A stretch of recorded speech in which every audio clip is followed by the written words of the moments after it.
Sa malawak na karagatan ng Pacific Ocean, matatagpuan ang Oceania, isang rehiyon na binubuo ng 20,000 hanggang 30,000 pulo. Ang mga pulo, karamihan ay mababa at maulan, ay tahanan ng makakapal na kagubatan, lalo na sa New Guinea, Solomon Islands, at Vanuatu, kaya tinawag itong Garden of Eden ng Pasipiko.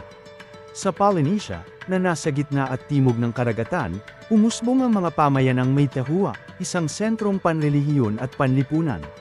Namuhay ang mga Polynesian sa pagsasaka at pangingisda, at naniwala sa mana, isang kapangyarihang espiritual na taglay ng mga bagay sa kanilang paligid. Samantala, sa Micronesia, ang mga tao'y bihasa sa paglalayag at nakipagkalakalan gamit ang batong pera. Ang kanilang pananampalataya ay animismo.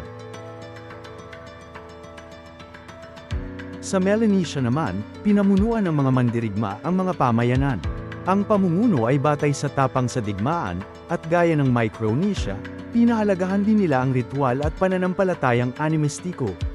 Bagamat magkakalayo at magkakaiba, ang mga pulo sa Pacific ay bahagi ng isang sinaunang kabihasnang may malalim na ugnayan sa kalikasan, pananampalataya, at buhay dagat, isang pamana ng kasaysayan na patuloy na isinasabuhay hanggang ngayon.